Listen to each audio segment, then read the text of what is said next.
ರಾಜ್ಯವನ್ನು ಮೈಸೂರಿನಿಂದ ಕರ್ನಾಟಕ ಎಂದು ಮರುನಾಮಕರಣ ಮಾಡುವ ಸುವರ್ಣ ಮಹೋತ್ಸವ ಹಿನ್ನೆಲೆಯಲ್ಲಿ ರಾಜ್ಯ ಸರ್ಕಾರ ಕರ್ನಾಟಕ ಸಂಭ್ರಮ 50ರ ಆಚರಿಸುತ್ತಿದೆ ಎಂದು ಕನ್ನಡ ಸಾಹಿತ್ಯ ಪರಿಷತ್ ಅಧ್ಯಕ್ಷ ಎಂವಿ ಹನುಮಂತಪ್ಪ ತಿಳಿಸಿದರು.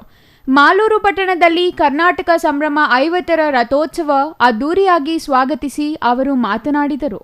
ಕರ್ನಾಟಕವೆಂದು ನಾಮಕರಣವಾಗಿ 50 ವರ್ಷ ಪೂರೈಸಿದ ಪ್ರಯುಕ್ತ ಕನ್ನಡ ನಾಡಿನಾದ್ಯಂತ ಸಂಚರಿಸುತ್ತಿರುವ ಕರ್ನಾಟಕ ಸಂಭ್ರಮ 50 ರಥ ಕನ್ನಡ ನಾಡು, ಸಂಸ್ಕೃತಿ ಹಾಗೂ ವೈವಿಧ್ಯತೆ ಕುರಿತು ಜಾಗೃತಿ ಮೂಡಿಸುವಲ್ಲಿ ಪ್ರಮುಖ ಪಾತ್ರ ವಹಿಸಿದೆ. ಕನ್ನಡಿಗರಾದ ನಾವೆಲ್ಲರೂ ಒಂದೇ ಎಂಬ ಸೌಹಾರ್ದತೆ ಸಂದೇಶ ಸಾರುವ ಈ ರಥ ಕನ್ನಡ ತಾಯಿ ಭುವನೇಶ್ವರಿ ಭಾವಚಿತ್ರದೊಂದಿಗೆ ಕರ್ನಾಟಕದ ಎಲ್ಲರ ಮನೆ ಮನ ಬೆಳಗಲಿದೆ ಎಂದರು. ಕನ್ನಡ ನಮ್ಮ ಉಸಿರು.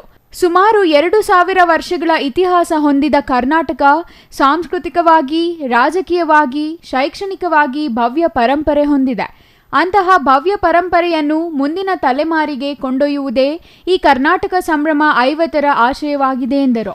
ಇಲಾಖೆ ಬೆಂಗಳೂರು ವತಿಯಿಂದ ಸುವರ್ಣ ಕರ್ನಾಟಕ ಮಹೋತ್ಸವದ ಅಂಗವಾಗಿ ಕನ್ನಡ ಸುವರ್ಣ ರಥವನ್ನು ಈ ರಾಜ್ಯದ ಎಲ್ಲ ತಾಲೂಕುಗಳಲ್ಲೂ ಕೂಡ ಸಂಚರಿಸಿ ಕನ್ನಡ ಜನರ ಹಾಗೂ ಕನ್ನಡ ಸಂಸ್ಕೃತಿಯ, ಕನ್ನಡ ಭಾಷೆಯ ಅಸ್ಮಿತೆಯನ್ನು ಈ ಜನರಲ್ಲಿ ಮತ್ತೊಮ್ಮೆ ಮೂಡಿಸ್ತಕ್ಕಂತಹ ಕೆಲಸವನ್ನು ಕನ್ನಡ ಮತ್ತು ಸಂಸ್ಕೃತಿ ಇಲಾಖೆ ಮಾಡಿದೆ. ಈ ಯಾತ್ರೆ ಅಥವಾ ಈ ಸುವರ್ಣ ಮಹೋತ್ಸವದ ಯಾತ್ರೆ ಕೋಲಾರ ಜಿಲ್ಲೆಯಾದ್ಯಂತ ಸಂಚರಿಸಿ ಕೊನೆಯಾಗಿ ಮಾಲೂರು ತಾಲೂಕಿಗೆ ಆಗಮಿಸಿದೆ. ಮಾಲೂರು ತಾಲೂಕಿನ ಜನತೆ, ಮಾಲೂರು ತಾಲೂಕಿನ ಎಲ್ಲ ಕನ್ನಡ ಪರ ಸಂಘಟನೆಗಳು, ತಾಲೂಕು ಆಡಳಿತ ಮತ್ತು ಇಲ್ಲಿರ್ತಕ್ಕಂಥ ಎಲ್ಲ ಶಾಲಾ ಕಾಲೇಜುಗಳ ಮುಖ್ಯಸ್ಥರು ಸಹ ಈ ಕನ್ನಡ ನಾಡಿನ ಅಸ್ಮಿತೆಯನ್ನು ಇಂದು ಮಧ್ಯಾಹ್ನ 3 ಗಂಟೆಯಿಂದ ಇಲ್ಲಿಯವರೆಗೂ ಕೂಡ ಇದನ್ನು ಅನುಭವಿಸಿದ್ದಾರೆ. ಈ ವೇಳೆ ತಹಸೀಲ್ದಾರ್ ಕೆ ರಮೇಶ್, ತಾಲೂಕು ಪಂಚಾಯಿತಿ ಕಾರ್ಯನಿರ್ವಹಣಾಧಿಕಾರಿ ಕೃಷ್ಣಪ್ಪ, ಬಿಇಒ ಚಂದ್ರಕಲಾ, ಸಮಾಜ ಕಲ್ಯಾಣ ಇಲಾಖೆ ಅಧಿಕಾರಿ ಶಿವಕುಮಾರ್, ಪುರಸಭೆ ಸದಸ್ಯೆ ವಿ ಮುರಳೀಧರ್ ಮತ್ತಿತರರು ಹಾಜರಿದ್ದರು.